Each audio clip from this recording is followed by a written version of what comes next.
কি গো, বাসায় তো খাবার দাবার কিছুই নেই, আজকেও কি না খেয়ে থাকবো? তুমি কিছু ব্যবস্থা করো না। আচ্ছা, আমি কাজে যাই, দেখি কিছু ব্যবস্থা করে আনতে পারি কি না। তুমি একটু ধৈর্য ধরো গিন্নি। এই বলে রমেশ ঘর থেকে বের হয়ে গেল কাজের সন্ধানে।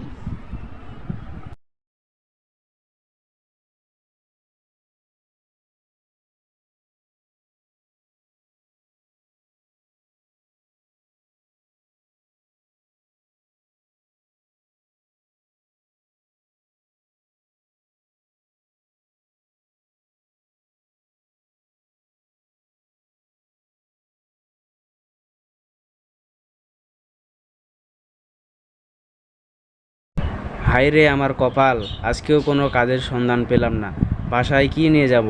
ওদিকে গিন্নিটাও না খায় রয়েছে।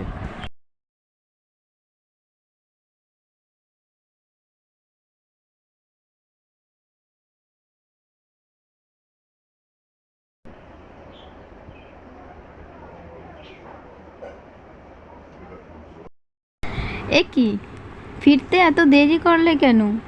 তোমার হাতে বাজার কোথায়? কিছু আনো নাই নাকি? না গো, আজকেও কোনো কাজের সন্ধান পেলাম না, তাই খালি হাতে ফিরলাম। ঘরে তো এক মুঠো চাল ডাল নেই, আজকে রাতে খাবো কি? আচ্ছা, এক গ্লাস পানি দাও, খেয়ে ঘুমিয়ে পড়ি, দেখি কালকে সকালে কি করা যায়।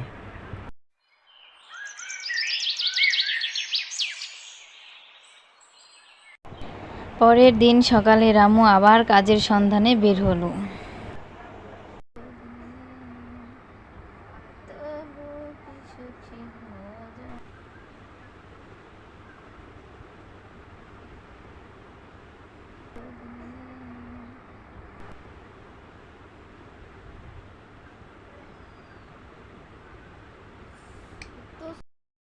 অনেক দিন পর রমেশ একটা কাজ পেল।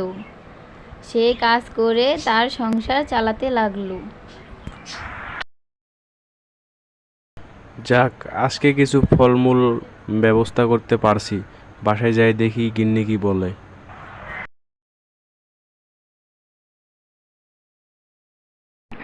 কি গো, আজকে কি কিছু ব্যবস্থা করতে পারলে, নাকি আজকেও খালি হাতে আসলে? আচ্ছা যাও, এগুলা রেখে আসো।